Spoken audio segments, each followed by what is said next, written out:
예, 다 같이 전도서 1장 1절부터 7절입니다. 오늘 왕의 말씀드립니다. 전도서 1장 1절 말씀 같이 읽습니다. 전도서 1장 1절 말씀 같이 읽습니다. 다 찾으셨으면 읽습니다. 다윗의 아들 예루살렘의 왕 선포자의 말씀드리라. 다윗의 아들 예루살렘 왕 선포자의 말씀드리라. 전에는 이제 전도자의 말씀드리라 이렇게 이제 번역했다가 이제 프리처니까요. 좀 더 직역을 해서 이제 교회를 본 거죠. 다윗의 아들 예루살렘 왕 선포자의 말씀드리라. 개혁엔 전도자로 되어 있을 겁니다. 예, 잠깐 기도하고 시작합시다. 위대하시고 거룩하신 주 하나님 감사합니다. 하나님께서 이 아침에 또 주의 말씀을 넘치도록 부어주시기를 원합니다. 주의 영을 충만케 하시고 은혜가 넘치고 또 주의 말씀을 듣는 모든 혼들에게 복을 허락하여 주시옵소서. 샘선한 기름으로 기름 부어주시고 내가 깨끗하고 선한 마음 정직한 마음으로 하나님의 말씀을 받아서 믿음과 잘 결합을 있도록 인도해 주시옵소서. 아버지 하나님 기록된 말씀 그대로 주께서 전해주신 말씀 기록해 주신 말씀 그대로 그 영감이 저희 속에 전달되게 해 주시옵소서. 감사드리며 주의 성기도 합니다. 아멘. 아멘.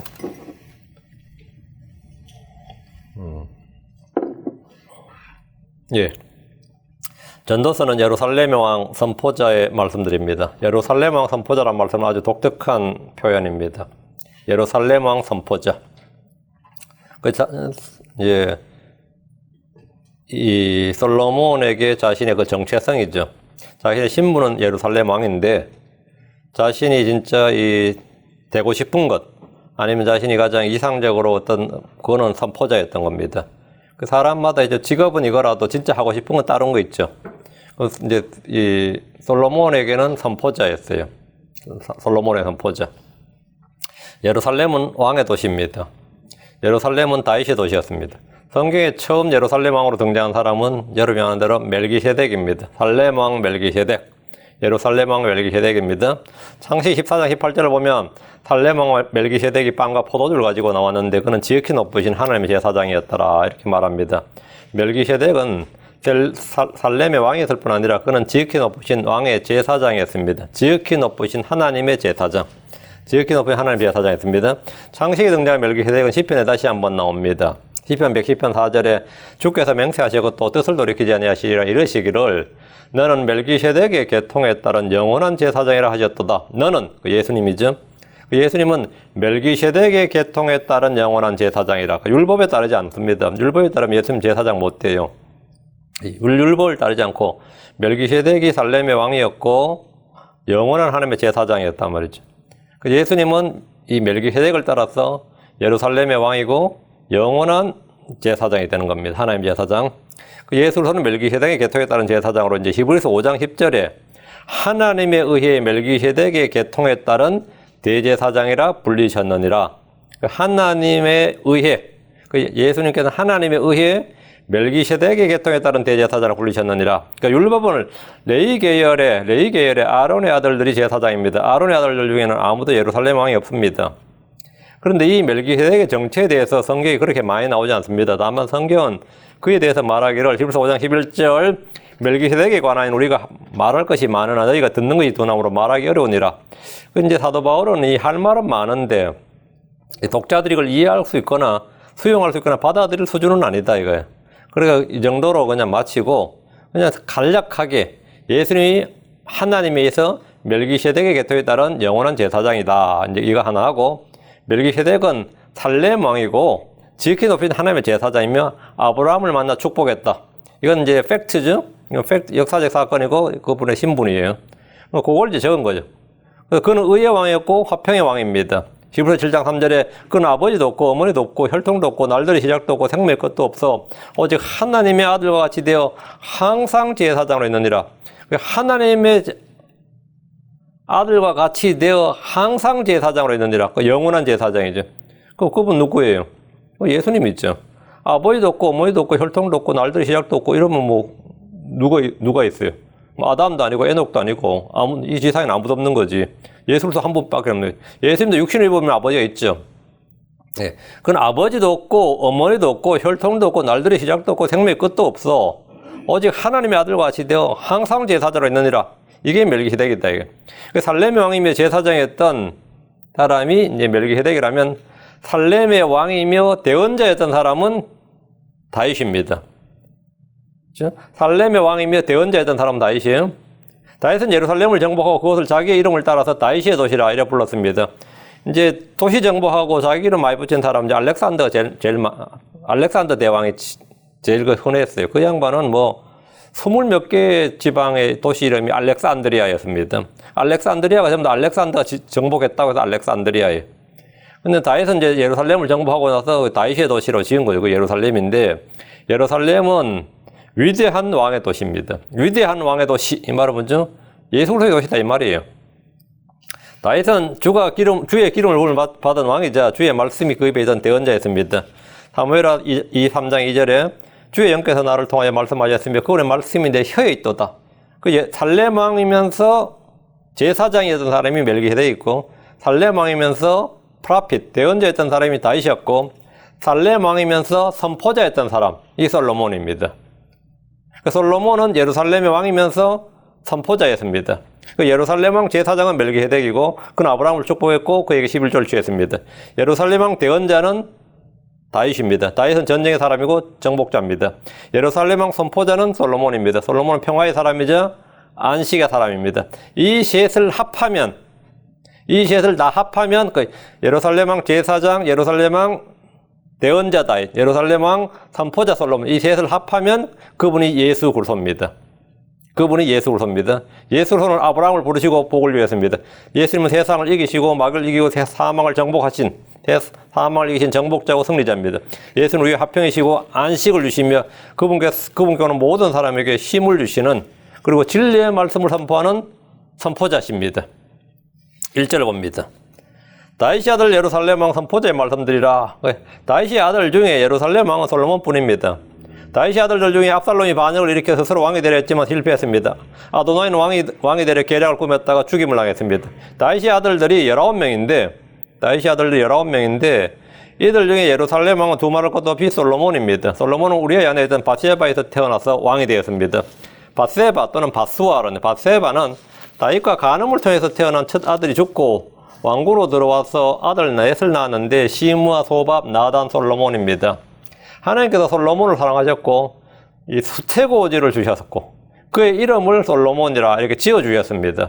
역대기상 22장 9절에 보라, 내게 한 아들이 태어나리니 그는 안식의 사람이 되리라.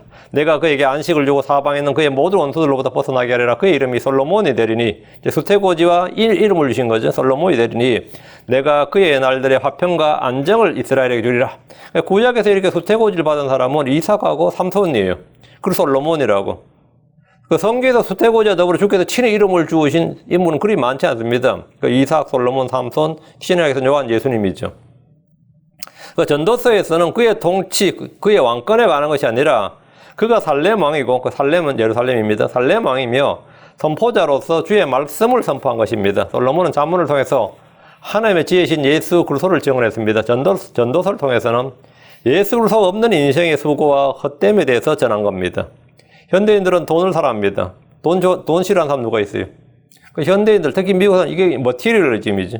그리고 이건 자본주의라고, 여기는 캐피털리즘이라고 한다고. 물질주의, 자본주의. 전도서는 이 모든 걸 다 논하고 있습니다. 다 돈을 사랑해요. 솔로몬은 역사상 누구보다 부자였던 사람입니다. 잠언에서 그는 돈의 유용함에 대해서 말했고, 전도서에서는 사람이 많은 소유로 만족할 수 없다는 것을 말해줍니다.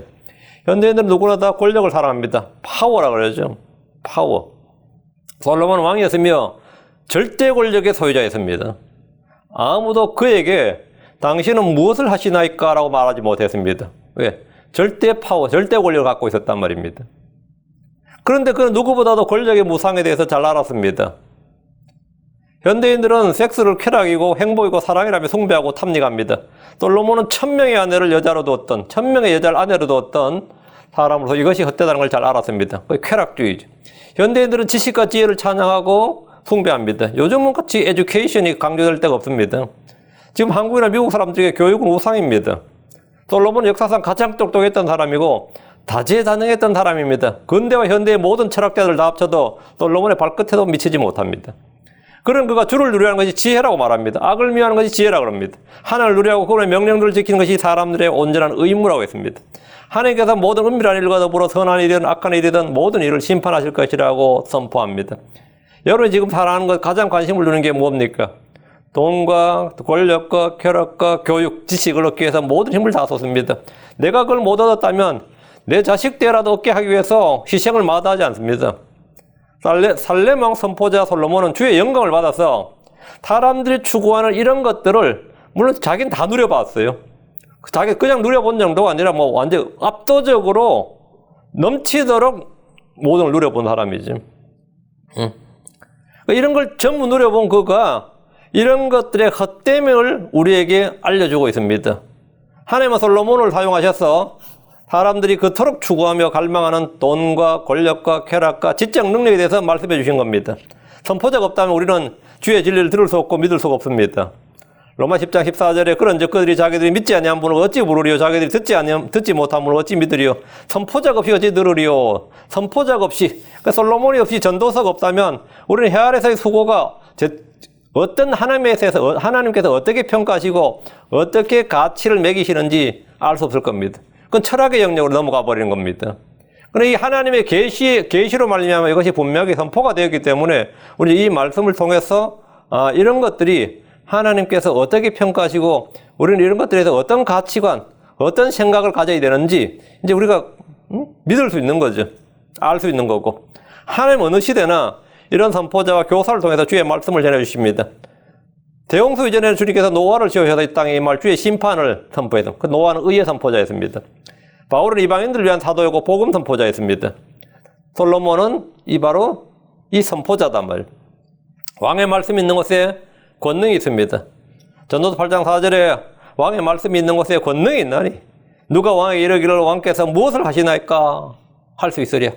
왕의 말씀이 있는 곳에 권능이 있나니 이 말씀은 권능 있는 말씀이다. 그냥 넋두리 한 게 아니고 어떤 철학자의 그냥 개똥 철학을 읊거나 자기 인생의 어떤 자기가 깨달은 바를 한 게 아니라 이거는 왕의 말씀이다. 그 하나님의 영광을 받아서 사람들에게 선포한 왕의 말씀이다. 왕명이다 말이죠. 성경 왕이신 우리 주 예수 그리스도의 말씀입니다. 왕이신 주 예수 그리스도의 말씀이다. 하나님의 말씀은 살아있고 권능이 있습니다. 그분은 하늘의 왕이십니다. 그분은 온 땅의 왕이십니다. 시편 47편 7절에 하나님은 온 땅의 왕이시니 너희는 깨닫고 노래로 찬양할지어다. 하나님은 온 땅의 왕이시다. 그분은 민족들의 왕이십니다. 예레미야 10장 7절에 오 민족들의 왕이여 누가 주를 두려워하지 아니하리까 했습니다. 그분은 유대인의 왕이십니다. 유대인의 왕으로 태어나셨고 유대인의 왕으로 죽으셨습니다. 그분은 야곱의 왕 이스라엘의 왕이십니다. 그분은 의의 왕이십니다. 그분은 평강의 왕이십니다. 그분은 성도들의 왕이십니다. 그분은 영광의 왕이십니다. 시편 24편 10절에 이 영광의 왕이 누구시냐 만군의 주고 그분께서 영광의 왕이시로다 셀라. 그분께서 영광의 왕이시로다. 그분은 나의 왕이십니다. 시편 74편 12절에 하나님은 옛적부터 나의 왕이 되사 땅의 한가운데서 구원을 이루시나이다. 옛적부터 나의 왕이 되사.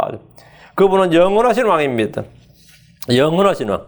디모데전서 1장 17절에 이제 영원하신 왕 곧 죽지 아니하시고 보이지 아니하시고 홀로 지혜로우신 하나님께 존귀와 영광이 영원 몽투리 있기를 원하노라. 아멘. 다음 그분은 왕들의 왕이십니다. 전도서는 예루살렘 왕인 솔로몬이 선포한 주의 말씀이며 동시에 우리 주 예수 그리스도께서 그를 통해 선포한 말씀입니다. 전도서는 단순히 유대 문학이나 종교 철학서가 아니라 영감으로 주어진 주의 말씀입니다. 솔로몬이 아닌 다른 누가 썼다면 자기가 그런 거 없으니까 그냥 한 말이지 싶지만 하나님께서 솔로몬을 통해서 이 말씀을 하셨다면 솔로몬을 통해서 이것은 확실한 말씀이 되는 겁니다. 확실한 말씀. 자, 2절입니다. 선포자가 이르되 헛되고 헛되미 헛되고 헛되니 모든 것이 헛되도다. 이걸 이제 뭐라 그러죠? 패시미즘이라 그래요. 비관주의. 비관주의. 그럼 헛되고 헛되며 헛되고 헛되니 모든 것이 헛되도다. 염세주의, 한국말 염세주의라 그러고 비관주의라 그러는데 선포자가 이르되 선포자 살렘왕 선포자죠. 살렘왕 선포자. 선포자가 이르되 하나님은 물질주의, 쾌락주의, 주를 두려움이 없는 인본주의, 자기 지식 속에 하나님 누기를 싫어하며 교육을 숭배하고 인기와 권력을 탐내는 모든 현대인들에게 선포자 솔로몬을 통해서 말씀을 하시는 겁니다. 선포를 하신다. 선포자가 이르되 자본주의, 배금주의, 물질주의, 쾌락주의에 물든 현대인들 전부 다 이거죠. 머티리얼리즘 또는 캐피털리즘 해도이즘, 뭐 전부 다 이런 게 현대인들을 지금 장악하고 있는 겁니다. 이런 것들에 몰든 현대인들을 위해서 세우신 하나님의 선포자가 누구냐? 솔로몬 왕입니다. 살렘왕 솔로몬입니다. 선포한 말씀은 뭐예요? 그 선포한 말씀이 뭐죠? 헛되고 헛되며 헛되고 헛되니 모든 것이 헛되도다. 살렘왕 선포자가 선포한 첫 마디가 좀 다소 충격적입니다. 이것은 불교를 비롯한 동양 종교의 핵심 교리 가르침이기도 합니다. 이것을 이제 비관주의, 염세주의, 허무주의 이렇게 부르는데, 예수가 없을 때 여러분은 어떤지 모르지만 저만 해도 어린 고등학생 때문에도요 허무에 자주 빠졌어요. 뭐 하고 나서 그렇게 공허하고 마음이 헛되고 그래. 이래 사람 뭐 할까 싶기도 하고, 그 어린애가, 그 어른들은 어떨 것 같아요? 뭐 사람 다 하죠. 그 이제 불교 철학의 핵심이 뭐냐면 이 없을 무자죠. nothing이에요. 그게 핵심 교리가 nothing입니다. 그래서 이제 한국에 제가 불교 서적을 좀 읽었었어요. 그 효봉 스님이라는 분이 죽을 때 보통 화두를 남겨 죽거든요. 죽을 때 유명한 분들이. 그래서 뭐 제자들이 막 죽었는데 좀 말씀을 남기라고 이제 하니까 죽으면서 계속 하는 말이 무라 하면서 죽었어요. 그 무가 nothing이에요. 응? 그 헛되고 헛되니 완전히 뭐 전도설장 2절 엎고 죽은 거예요. 응? 조지 위필드라는 사람, 영국의 유명한 설교자입니다. 잔웨슬리 시대 조지 위필드라고 미국에서도 많이 활동하셨고, 그분이 마지막 죽을 때 뭐라고 하면 죽었을 것 같아요? satisfied 이러면서 죽었어요. 조지 필더 죽을 때 마지막 죽을 때 하는 사람 죽을 때 숨 넘어가면서 하는 말이 나는 satisfied. 자기 인생이나 자기 자신이나 모든 것에 충만하고 넘친다 이거예요. 그래서 숨 넘어가는 순간에 그거 한 말이 satisfied. 자, 어때요? 이 두 사람을 비교하면 어떤 것 같아? 응? 울주님께서 죽을 때 it is finished 이렇게 말씀하셨습니다. 응? 스데반이 죽을 때는 저들의 죄를 저들에게 돌리지 마옵소서. 내 혼을 받으시오. 내 영을 받으소서. 이래 죽었어요. 자, 이 크리스천들의 죽음은 어떤 것 같아요? 예. 그런 거 전혀 다르죠. 근데 이 전도 1장 2절에는 이게 하나님 없는 인생이 어떤가를 지금 선포자가 말해주는 거예요. 성경이 말하는 헛된 건 몇 가지를 보겠습니다. 첫째, 하나님께 소망을 두지 않고 다른 무엇에 소망을 두면 그의 소망은 헛됩니다. 우리 주께서 리오야다에서 말씀하시면서 보라 그에 대한 소망은 헛되니 사람이 그를 보기만 해도 낙심하지 아니하겠느냐 하셨습니다. 주를 신뢰하지 않고 다른 무엇을 신뢰하는 건 헛됩니다. 안전을 위해서는 말도 헛되니 그가 자기의 큰 힘으로 아무것도 건지지 못하리라. 말도 헛되다 이거예요. 그 무기나 군대가 다 헛되다 이거예요. 둘째, 고난의 때에 자기의 큰 힘이나 사람의 도움은 헛됩니다. 시편 60편 11절에 우리에게 도움을 주사 고난에 벗어나게 하소서. 사람의 도움은 헛되나이다. 셋째, 성경은 사람 자체가 헛되다 그럽니다. 사람 자체가, 인생 자체가 헛되다 이거예요. 시편 39편 5절에 보소서 주께서 내 날들을 한 뼘만큼 되게 하여 사오니 내 시대가 주의 앞에는 없는 것 같사오며 참으로 모든 사람은 최선의 상태에서 전적으로 헛될 뿐이니이다. 세울라. 모든 사람이니까 예외 없어요. 모든 사람은 최선의 상태에서도 전적으로 헛될 뿐이다. 시편 62편 9절에 참으로 지위가 낮은 자들은 헛되며 지위가 높은 자들은 거짓되니 저울에 달면 그들을 다 더해도 허무보다 가볍도다. 네, 주께서 세우고 지키지 않으면 세우는 자의 수고와 파수꾼의 깨어 있음이 헛됩니다. 시편 127편 1절 주께서 집을 세우지 아니하시며 그것을 세우는 자들의 수고가 헛되며 주께서 도시를 지키지 않으시면 파수꾼의 깨어 있음이 헛되도다. 주께서 집을 세우지 않으시면, 주께서 도시를 지키지 않으면, 주께서 세우시고 지키시지 않으면 아무것도 아니에요. 다섯째, 사람의 아름다움은 헛된 것입니다. 여섯째, 색인 형상을 만든 자들은 헛됩니다. 일곱째, 육신의 행위는 헛됩니다. 율법의 행위도 헛됩니다. 이외에도 헛된 경배가 있고 헛된 집회가 있고 헛된 기도가 있고 헛된 믿음이 있습니다. 기료, 진료, 생미신 주 예수로 없는 모든 것은 다 헛된 것입니다. 여덟째, 사랑을 행하지 않는 모든 것은 헛된 것입니다. 아무것도 아닙니다. 아홉째, 사람의 날들과 번영이 헛됩니다. 시편 103편 5절에 상하라고 말하건대 그의 날들은 풀과 같으며 그가 번영하는 것은 들의 꽃과 같도다 했습니다. 사람의 날들과 번영이 헛되다는 겁니다. 푸른 아침에 꽃을 피우고 자라다가 저녁에 베어 시듭니다. 이사야 40장 6절에 그가 그 소리가 이르되 외치라 하니 그가 이르기를 내가 무엇이라 외치리까 하며 모든 육체는 풀이요 육체의 모든 아름다움은 들의 꽃과 같으니라. 이것이 주님이 외치라 이게. 사람의 아름다움, 사람들의 영화, 사람들의 인생이라는 게 이런 것이다 이거죠. 풀은 마르고 꽃은 시듭니다. 10번째, 삶의 부유함과 아름다움은 헛됩니다. 야고보서 1장 10절 11절에 부유한 자는 자기가 낮아진 것을 기뻐할지니 이는 풀의 꽃과 같이 그가 사라질 것이기 때문이라. 해가 뜨고 열기 함께 돋자마자 풀을 말리면 그것에 꽃이 떨어져 그것의 외형이 아름다움이 없어지나니 부유한 사람도 자기 길들에서 이와 같이 사라지리라. 선포자가 헛되다고 말한 모든 것은 이런 것들입니다. 헛되다요. 그럼 우리가 인생의 헛된 날들을 보내면서 이것이 헛되지 않게 하는 방법은 없느냐? 이것이 의미가 있고 이것이 영원히 남게 그렇게 할 수 있는 건 없느냐요? 우리는 헛되지 않는 것들이 있습니다. 주의 말씀, 주께서 행하시는 것들은 헛되지 않습니다. 주의 말씀은 헛된 것이 하나도 없습니다. 이사야 55장 11절에 내 입에서 나아가는 내 말도 그리하여 그것이 헛되이 내게로 되돌아오지 아니하고 내가 기뻐하는 것을 이루면 내가 그 말을 보내 이루게 하려는 일에서 형통하리니 주의 입에서 나오는 말은 헛되지 않다 이거죠. 주께서 베푸신 은혜는 헛되지 않습니다. 주의 일을 한 성도들의 수고는 결코 헛되지 않습니다. 크리스천들이 그리스도를 섬긴 일이나 그분의 이름을 위해서 보여준 수고는 헛되지 않습니다. 믿음으로 행한 모든 일, 사랑의 수고는 모두 저 하늘에서 상급으로 또 부하요 유업의 상속으로 쌓여갑니다. 자, 다시 전도서 1장 3절. 전도 1장 3절. 사람이 해 아래서 행하는 자기의 모든 수고에서 무슨 유익을 얻으리요? 그 해 아래서라는 말은 전도서에만 나오는 표현으로 27번 나옵니다. 하나님께서 해와 달과 별들을 만드셨습니다. 해는 낮을 다스리고 달은 밤을 다스리게 하셨습니다. 시편 136편 8절에 낮을 다스릴 해를 만드신 분에게 감사하라. 그분의 긍휼은 영원하도다. 낮을 다스릴 해 했죠.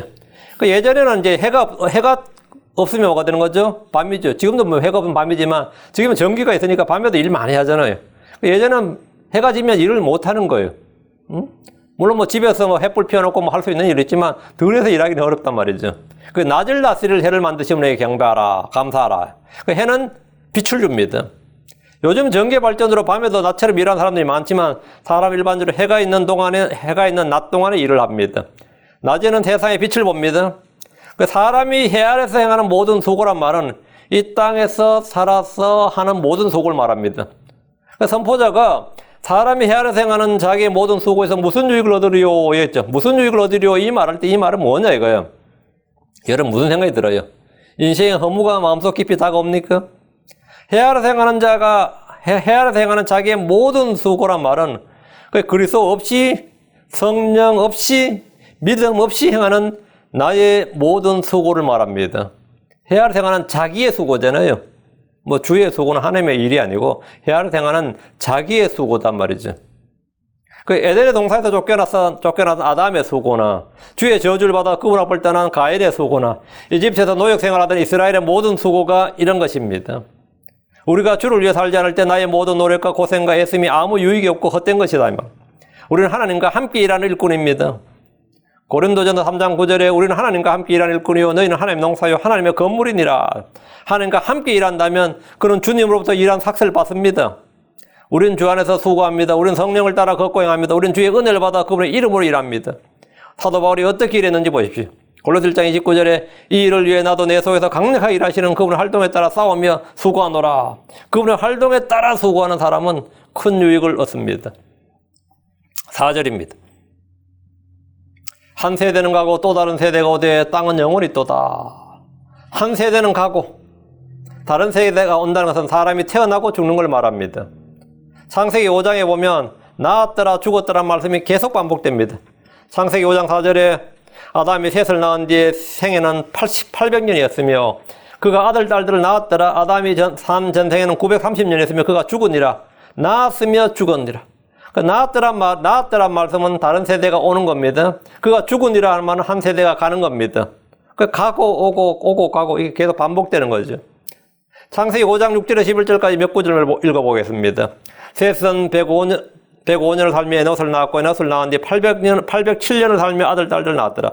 셋의 전생에는 912년이었으며 그가 죽으니라. 에노스는 90년을 살며 게나를 낳았고 게나를 낳은 뒤 815년을 살며 아들, 딸들 낳았더라. 에노스의 전생에는 905년이었으며 그가 죽으니라. 낳았으며 죽으니라. 낳았으며 죽으니라. 이게 한 절마다 반복이에요. 낳았더라 죽으니라. 끝까지 반복이 됩니다. 끝까지 반복이 돼요. 한 세대가 가고 다른 세대가 오는 것은 지금도 앞으로도 마찬가지입니다.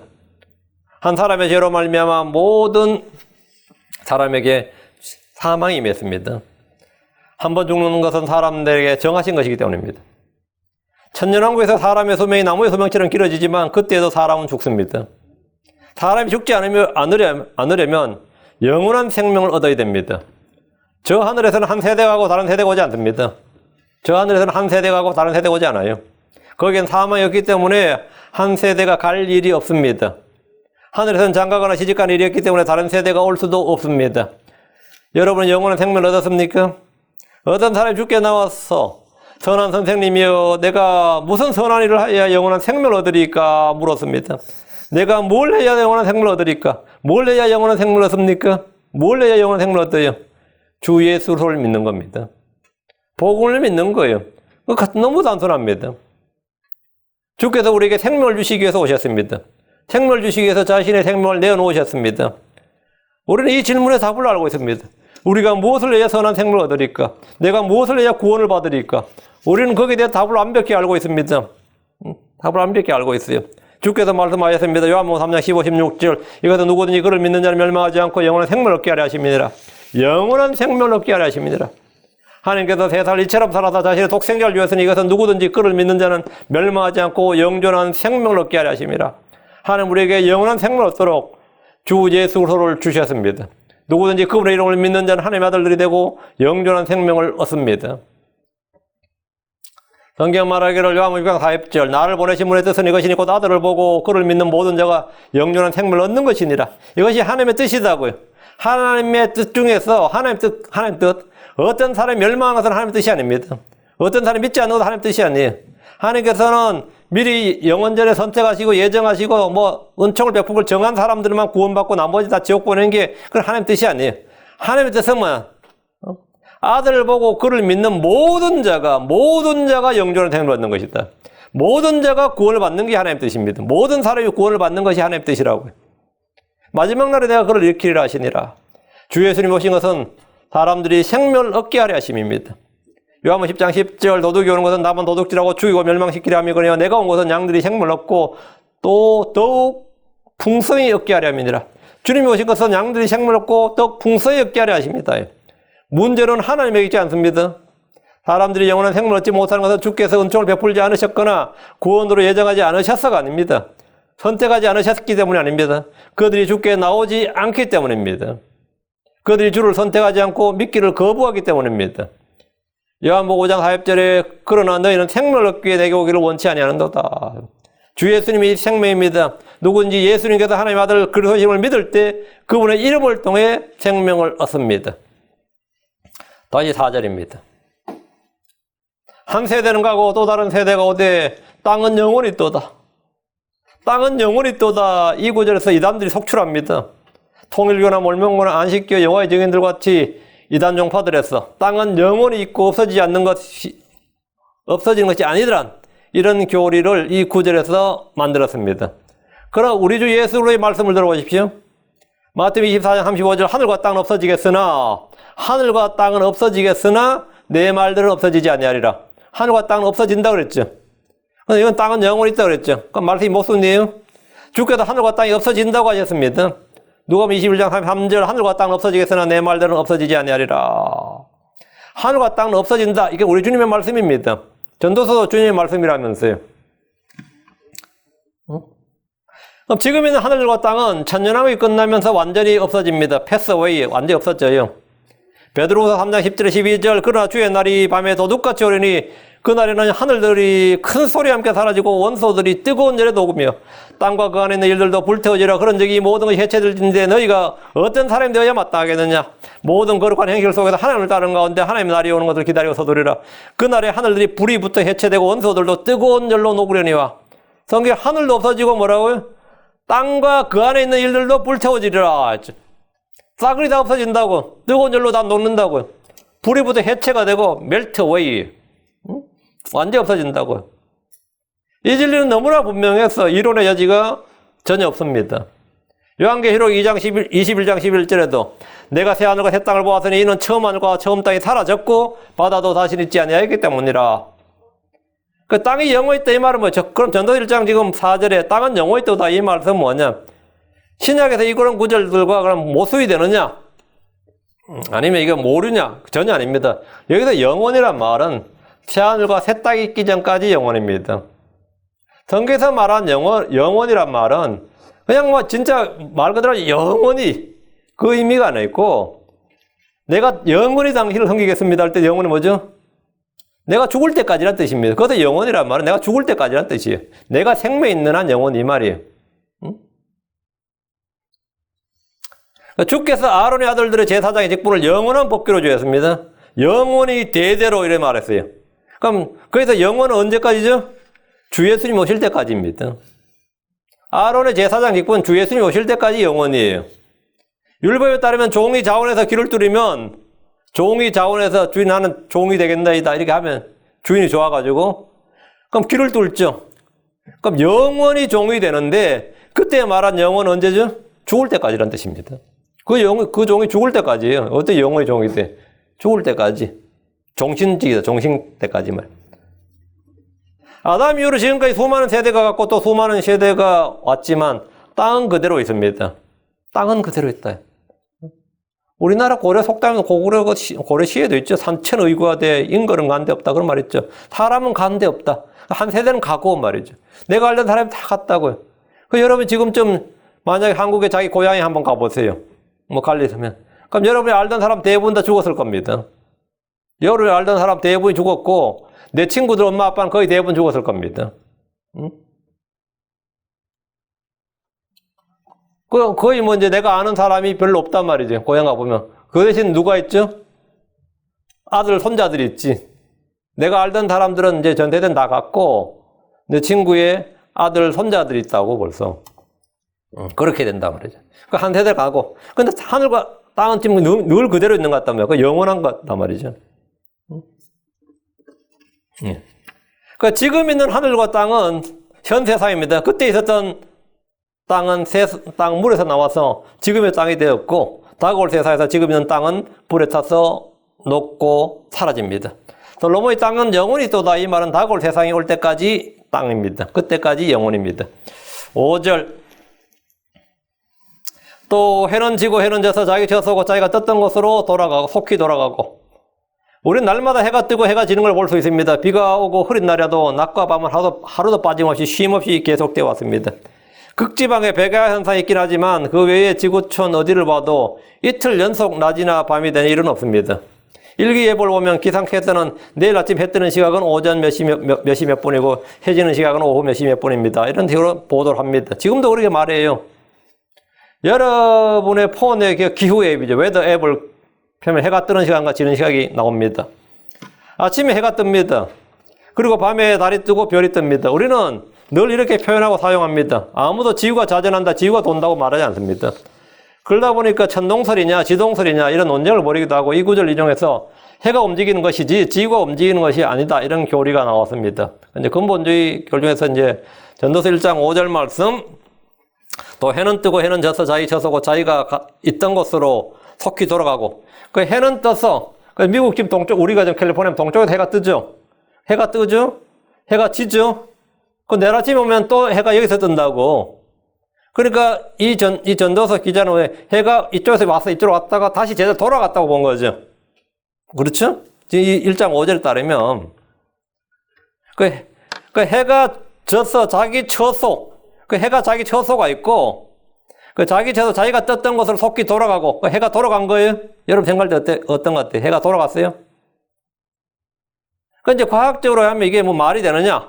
그러니까 중세 가톨릭 교회에서는 지동설을 주장하는 지구가 돈다. 해가 도는 게 아니라 지구가 돈다는 지동설을 주장하는 코페르니쿠스를 죽였고 갈릴레오를 잡아다가 재판하면서 이 자기가 이 교리를 네가 가르치는 그 사람 책을 썼거든요. 지동설을 철회하도록 그렇지 않으면 파문한다. 파문한다는 말고 죽인단 말이에요. 그것도 화형시켜버려요. 그래서 갈릴레오 겁을 먹었죠. 그건 누가 겁 안 먹겠어. 누가 그렇게 죽고 싶겠냐고. 그래서 자기가 주장을 철회를 했습니다. 교회의 권위에 도전한 것과 내가 헛된 그 이론을 퍼뜨린, 교리를 퍼뜨린 것에 대해서 사죄하노라 하면서 이제 교회 문을 나오는데 나오면서 했던 말이 이제 여러분 잘 아는 그거예요. 그래도 지구는 돈다. 그래도 지구는 돈다 그랬다잖아요. 지동설 처리하도록 했던데, 네. 성경을 문자 그대로 믿는다고, 우리 이제 성경을 문자, 저도 성경을 문자 그대로 믿는다고 하는 사람들이. 이걸 이제 근본주의자들 그러는데 성경을 문자 그대로 믿는 근본주의자들 중에는 지금도 천동설을 믿는 사람들이 많습니다. 지구가 도는 게 아니고 해가 돈다고. 본문에 해가 졌어. 자기 쳤어고 자기가 떴던 곳으로 속히 돌아가고. 뭔데 어떻게 돌아가죠 해가? 그러면 우리가 밤에 잠잘 동안 해가 부절 저쪽으로 가고 있는 거예요. 낮에는 동쪽에서 서쪽으로 동쪽에서 떴다가 서쪽으로 졌잖아. 우리가 잘 때는 해가 빨리 서쪽에서 동쪽으로 다시 가야 내일 아침에 다시 동쪽에서 서쪽으로 뜰 거 아니야. 이 본문에 따르면. 근데 그건 말도 안 되는 소리지. 응? 그러니까 해는 자기 쳐서 있고 자기가 떴던 곳 돌아간다 하기 때문에 해가 움직인다 이거죠. 생각해 보십시오. 동부의 뉴욕에서 해가 질 때 중부는 여전히 해가 떠 있습니다. 중부에서 해가 질 때 서부에서 해가 떠 있습니다. 그래요? 그럼 우리 이 서부 캘리포니아에서 해가 질 때 태평양 바다에 해가 떠 있습니다. 그렇죠? 태평양 바다에 해가 질 때는 유럽에 해가 떠 있어요. 다음엔 한국 쪽은 태평양 아마 유럽은 저쪽이구나. 동쪽이구나. 한국 쪽에는 극동에는 또 해가 떠 있다고. 그렇죠? 해가 진 적이 없다고. 한 번도. 우리 지역에서만 졌지. 우리 지역에서만 졌지. 우리 지역에서만 졌지. 그러니까 이곳 LA에서 해가 질 때는 자기 처소로 돌아간 것이 아니라 자기 처소로 다시 저쪽으로 돌아간 게 아니라 태평양의 바다는 여전히 낮입니다. 한 지에서 해가 질 때 다른 지에서 해가 뜨고 있습니다. 전도서의 솔로몬은 예루살렘을 기준으로 해가 뜨고 지는 걸 말하지만 예루살렘에서 해가 질 때 지중해 소아시아 지역은 여전히 해가 떠 있습니다. 근데 시편 19편 5절에 해는 자기 침소에서 나오는 신랑 같고 경주하려는 힘센 자 같이 기뻐하는도다. 그러니까 전도서나 시편에서 해의 침소란 말은 예루살렘과 유다와 이스라엘이 밤일 때, 즉 해가 보이지 않을 때 해가 자기 침소에 있다고 표현한 겁니다. 해가 자기 침소에 있다. 그 자기가 침소란 말은 침실이란 말이에요. 해가 자기 침소에 있다는 말은 뭐냐면 밤이라 이 말이에요. 그냥 해는 자기 침소에서 나오고 이 말은 밤에 나오고 이 말. 밤에서 새벽이 오고 아침이 온다 이 말이에요. 해는 자기 침소에 나오는 신랑 같고 경주하려 힘센 자 같이 기뻐하는도다. 하박국 3장 11절에 해와 달이 자기들의 처소에서 멈추어 섰다가 주의 화살들의 빛과 주의 번쩍이는 창의 광채로 말미암아 갔나이다. 여러분 해와 달이 자기들의 침소에서 있거든. 침소. 여기 보면 해와 달이 자기 침소에 멈추어 섰다 이 말이 있고 그럼 해와 달은 침소가 어디지? 해의 침소는 밤을 말합니다. 달의 침소는 낮이에요. 낮에 달이 자기 침소에 자고 있는 게 아니고 낮에도 달은 떠 있어요.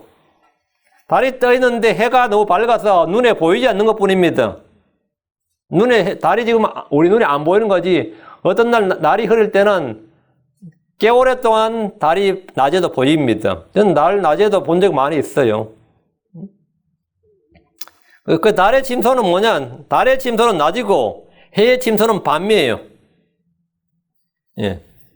하나님은 해와 달을 사용하셔서 땅에 사는 사람들에게 밤과 낮을 나누고 표적들과 계절들과 날들과 해들을 나타낸 겁니다. 해와 달은 24시간 내내 지구촌 어딘가를 비추고 있습니다. 다만 땅에 사는 사람들이 자기가 사는 곳에서 낮과 밤을 경험하는 겁니다. 해가 뜨고 진다는 것은 일상적인 표현으로 과학이 아무리 발달해도 변하지 않는 말입니다. 이 말은 과거나 지금 앞으로도 계속 사용될 겁니다. 어떤 천문학자나 지질학자도 저녁 노을을 보면서 해가 진다고 하지 지구가 돈다고 하지 않습니다. 해가 진다 그러지. 성경은 현대의 과학 용어를 사용해서 기록한 것이 아니라 일상 언어로 정확하게 기록한 겁니다. 여호수아 10장 12절 그때 주께서 이스라엘 자손 앞에서 아모리 족속을 넘겨주시던 날에 여호수아가 주께 아뢰고 또 이스라엘의 눈앞에서 이르되 해야 너는 기본 위에 멈춰서라 달아 너도 아얄론 골짜기에서 그리할지어다. 이거 유명한 구절입니다. 이 구절도 이 천동설을 지지하는 사람들이 자주 사용하는 구절인가 동시에 성경을 조롱하는 이들이 이제 많이 공격하는 말씀입니다. 여호수아 이 명령에 해와 달이 멈추었던 일이 실제 역사에 있었습니다. 해가 멈추었단 말이에요. 여호수아 10장 13절에 해가 멈추어서고 달이 멈추어서 마침내 백성이 자기 원수들의 원수를 갚으느라 이것이 야셀의 책에 기록되어 있지 아니하냐. 이와 같이 해가 하늘 한가운데 머물러 서고 거의 하루 동안 속히 내려가지 아니하였더라 이랬죠. 이게 대체 뭔 일이냐. 해가 멈추었다는 말은 그럼 지구가 자전을 멈추었느냐 아니면 해가 천동설 주장하면 진짜 해가 가다 멈추었느냐. 이 말은 비정상적으로 그날이 길었다는 말입니다. 시간으로 볼 때 밤이 될 시각인데 계속 낮이었다는 거죠. 달이 멈추었다는 말은 시간적으로 밤이 되어야 하는데 밤이 오지 않았다 이 말입니다. 이건 노르웨이의 노르카프란 도시에는 여름철마다 항상 태양이 지평선 아래로 내려가지 않습니다. 이것을 백야현상이라고 하는데 성경적 표현으로 하면 해가 멈추고 달이 멈춘 겁니다. 이 위도, 이걸 경도라 그러고 이걸 위도라 그러죠. 이 위도 46.5도 이상에서 백야현상이 일어납니다. 노르웨이나 핀란드나 스웨덴에서는 백야현상이 일어나는데 해가 지평선 아래로 내려가질 않아요. 그런 이제 그쪽에서는 그쪽 나라 표현은 해가 멈추었다 이렇게 말합니다. 해가 멈추었다. 스발바르 제도 지역에서는 자정이 되어도 해가 하늘에서 멀쩡히 떠 있습니다. 밤 12시인데 해가 떠 있어요. 멈춘 거죠. 핀란드나 스웨덴 북쪽 도시들에서 이런 현상을 볼 수 있습니다. 미국의 알래스카와 러시아 북쪽 지역과 아이슬란드 등에서도 백야가 일어납니다. 이런 현상이 위도 48.5도 이상 지역에서 일어나는 일인데 여호수아 때 가나안 땅에서 이 일이 발생한 겁니다. 가나안 땅에서 이 일이 한번 발생한 거예요. 이것은 표적이었습니다. 천동설, 지동설랑 상관없는 이야기입니다. 다시 5절입니다. 또 해는 뜨고 해는 져서 자기 져서고 자기가 떴던 곳으로 속히 돌아가고 사람들은 매일 해가 뜨고 지는 걸 보면서 자연은 변함이 없는데 사람만 태어나고 늙고 죽는 걸 확실히 알게 됩니다. 해는 져도 어느덧 아침이 되면 어제 떴던 곳에서 솟아오릅니다. 참 보면 벌써 우리 자고 일어나니까 해는 또 그곳에서 또 오른단 말이죠. 하늘도 영원히 변함이 없어 보이고 땅도 영원히 변함이 없는 것 같은데 사람들은 하루가 다르게 늙어가고 약해지고 쇠약해집니다. 동양의 도교를 비롯한 여러 종교는 도교, 불교 다 마찬가지. 동양 종교의 핵심은 뭐냐면 자연을 숭배하는 겁니다. 자연을 숭배하고 사람이 자연에 동화되어야 한다고 가르칩니다. 해와 달과 별들, 땅과 산과 바다 등은 언제나 거기에 그대로 있고 변함이 없어 보이기 때문입니다. 예루살렘왕 선포자인 솔로몬 역시 하늘의 해와 바람과 강과 바다를 보면서 인생의 허무함을 지금 말하고 있습니다. 6절입니다. 바람은 남쪽으로 가다가 북쪽으로 돌이키며 계속해서 빙빙 돌다가 자기의 순환 회로에 따라 되돌아가고 해가 보니까 항상 그 자리로 돌아가는 것 같고 바람도 보니까 항상 때가 되면 거기서 불잖아요. 항상 바람이 이쪽에서 불어 이리 지나갔는데 또 보면 또 여기서 분다고. 바람도 자기 빙빙 돌다가 이 말은 해처럼 또 자기 자리로 가서 또 분다고 본 거예요. 자기의 순환 회로에 따라 되돌아가고 해가 동서로 움직임을 보인 것을 말했기 때문에 본문에서 바람은 이제 남과 북으로 움직이는 걸 지금 말하고 있습니다. 남쪽으로 북쪽으로. 예루살렘에서 당연히 동서남북, 동풍, 서풍, 남풍, 북풍이 다 있어요. 근데 지금 이건 이제 운율상 해를 동해서 서로 했기 때문에 6절에서는 이제 남에서 북으로 한 겁니다. 동풍은 더운 바람이고 서풍은 지중해 수증기로 해서 비를 품고 있는 바람입니다. 북풍은 찬바람입니다. 바람은 남쪽으로 가다가 북쪽으로 돌이킨다는 것은 남풍이 불기도 하고 북풍이 불기도 한다 이 말입니다. 근데 바람은 계절에 따라 사방에서 불기 때문에 돌이키며 계속해서 빙빙 돈다 했는데 이것을 이제 대기의 순환기류라 그럽니다. 대기의 순환기류라 그러는데 성경은 바람은 자기의 순환 회로에 따라 되돌아간다 그렇게 말합니다. 바람의 순환 회로란 말은 굉장히 놀라운 말입니다. 이 주전 BC 천년경에 바람의 이런 흐름과 대기의 기류에 대해서 기록한 것은 성경의 뛰어난 과학성을 논할 때마다 나옵니다.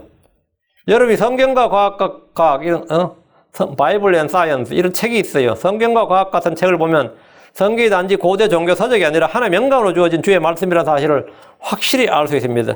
해가 매일 뜨고 지듯이 바람 역시 언제나 자기의 순환 회로에 따라 움직입니다. 해가 뜨고 지는 것, 바람의 움직임과 비교해서 사람은 어떠냐? 사람은 뜨고 지듯이 그렇게 항상 제자리에 그게 안 된단 말이에요. 왜? 그냥 지나가 버린다고. 사람은 직선이라면 이걸 직선적 사관이라고 합니다. 죽으면 언제나 끝인 것처럼 보입니다. 욥기 14장 12절에 사람은 누우면 일어나지 못하고 하늘들이 더 이상 있지 아니할 때까지 그들이 잠에서 깨어나지 못하며 일어나지 못하리이다. 이 구절 잘 기억하세요. 사람이 누우면 일어나지 못하고 한 세대가 가고 한 세대 다른 세대가 오는 거지 내가 다시 일어나는 게 아니다 말이에요. 사람은 환생이나 윤회가 없다 이 말이에요. 그럼 부활이 없느냐? 그건 아니다 이거죠. 사람이 누우면 일어나지 못하고 해서요. 하늘들이 더 이상 있지 아니할 때까지 그들이 잠에서 깨지 못하며 이 말은 뭐예요? 하늘들이 더 이상 있지 아니할 때까지 그들이 깨지 못한다 이 말은 뭐죠? 하늘들이 더 이상 없으면 어떻게 된다고? 깬단 말이지. 이게 제너럴 리저렉션이에요. 하늘이 더 이상 있지 아니할 때까지 이 말은 뭐죠? 천년왕이 끝날 때 하늘들이 사라지지. 그때 전부 다 백보자 부활로 백보자 심판 때 이런 심판 밖에서 모든 사람 부활한다고. 그 욥은 벌써 이미 그때 뭘 이야기한 거예요? 사람은 누워서 언제까지 있는다? 천년왕이 끝날 때까지 있는다고. 하늘들이 더 이상 있지 아니할 때까지. 그러니까 욥도 알아. 하늘들은 더 이상 없어진다고 아는 거야. 지금은 하늘과 땅은 사라진다고. 그때 모든 죽은 자들이 일어난다고. 그래서 주님 앞에서 심판을 받는다 그래. 잠에서 깨지 못하면 일어나지 못하리. 언제까지? 사람의 죽음은 천년 끝날 때까지. 그러니까 우리는 그때까지 아니에요. 우리는 언제까지? 주 예수님이 오실 때까지. 공중제 이름 때까지. 이건 약 1000년 차이가 나는 거지. 그러니까 우리는 죽은 자들로부터 부활이고 이들은 죽은 자들의 부활. 뭐 교회에서 많이 다룬 거니까 이 정도로 하고요. 그러니까 욥은 죽은 자들의 부활, 불의한 자, 사악한 자의 부활, 정죄의 부활에 대해서 말하고 있습니다. 생명의 부활, 우리 주님께서 생명의 부활과 정죄의 부활을 말씀하실 때 생명의 부활은 죽은 자들로부터 부활이죠. 천년왕국 전에 일어나는 일이에요. 정죄의 부활, 이건 뭐죠? 천년왕국 후에 일어나는데 그때까지 깨지 못한다고. 그러니까 사람 죽으면 그때가 언제예요? 아직도 뭐 한동 어렵고 아담도 죽어서 아직도 못 일어났단 말이지. 그러면 어떻게 되는 거예요? 예, 끝까지 가는 거지. 욥은 죽은 자들의 부활, 불의한 자, 사악한 자의 부활을 말하고 있습니다. 하늘들이 더 이상 있지 아니할 때까지, 이 말은 천년왕국이 끝나고 지금 있는 하늘과 땅이 사라질 때까지 더 이상 사람이 죽어서 일어날 일은 없다 이 말이지. 그리스도 안에서 잠든 자들은 그 전에 죽은 자들로부터 일어납니다. 구약 성도들은 죽은 자들의 부활을 믿었습니다. 유대인들은 모두 이 부활을 믿었습니다. 크리스천들은 죽은 자들로부터의 부활을 믿습니다. 사람은 죽고 나면 끝으로 보이지만 부활이 있습니다. 윤회는 없습니다. 환생도 없습니다. 부활이 있습니다. 7절입니다. 모든 강은 바다로 흐르되 여전히 바다를 채우지 못하며 강들이 자기들이 나온 곳으로 거기로 되돌아가느니라. 강들이 어떻게 자기들이 나온 곳으로 되돌아가죠? 그건 좀 이상하잖아요. 바람이 자기가 있던 곳으로 간다. 그것도 뭐 되고 해가 자기가 떴던 곳으로 딱 간다. 이것도 이해가 되죠? 쉽게 일반적인 표현인데 강은 흘러서 분명히 강은 흘러서 가버리면 끝이 아니고 다시 물은 계속 나오더라 이거지. 강은 자기들이 나오는 곳으로 거기로 되돌아가느니라. 그 해와 달과 그리고 바람에 의해서 이제 강물입니다. 지금 강물을 논하는데 모든 강은 바다로 흐르지만 바다를 채우지 못합니다. 강들이 자기들이 나오는 곳으로 거기로 되돌아간다. 이 말씀은 대기의 순환회로뿐 아니라 물의 순환을 말하는 위대한 구절입니다. 강물은 바다로 흘러들지만 바다의 수증기는 다시 하늘로 올라가서 구름을 만들고 구름은 다시 비를 내려서 강을 만듭니다. 이런 순환 원리는 근대과학에서 밝혀낸 현상입니다. 사람은 한 세대 가고 한 세대 오지만 땅은 언제나 그대로입니다. 해는 언제나 뜨고 지는 것 같지만 또 그대로입니다. 그대로 돕니다. 바람 역시 언제나 불지만 다시 돌며 그대로 붑니다. 강물 역시 흘러가지만 계속해서 자기 나오는 곳으로 되돌아가서 흐릅니다. 그런데 사람은 그냥 가버립니다. 사람은 그냥 가버립니다. 흙에 묻히고 썩어버립니다. 사람은 죽어 땅으로 되돌아가 버리면 그 사람은 다시 오는 것이 아닙니다. 힌두교나 불교나 고대 이집트 사람들은 죽은 사람이 다시 환생한 줄 믿었습니다. 한국 사람들도 죽으면 윤회를 믿었어요. 한국 사람들도. 지금도 한국 사람들 중에서는 뭐 자기가 삶에서 지금 현세에서 엄청 고생하면 뭐라 그래요? 내가 전생에 무슨 죄를 많이 지었기에 뭐 이런 말 하거든요. 전생을 믿는다고요. 전생을 믿고 자기가 지금은 현재 나는 건 뭐야? 윤회한 거지. 그리고 지금 이 땅에서 잘 살아야 다시 또 내세가 있다고. 그 전생을 믿고 현생을 믿고 내세를 믿는다고.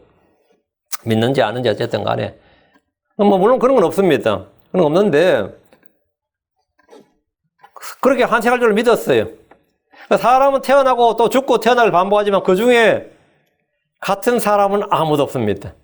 그러니까 지금 현생에 사는 사람은 전생에 어떤 사람이 다시 태어난 게 아니다 이 말이에요. 나는 기억만 못하지만 전생에 누구다. 뭐 드라마나 영화에도 되게 많이 나오지만 중국 드라마, 한국 드라마 엄청 많아요.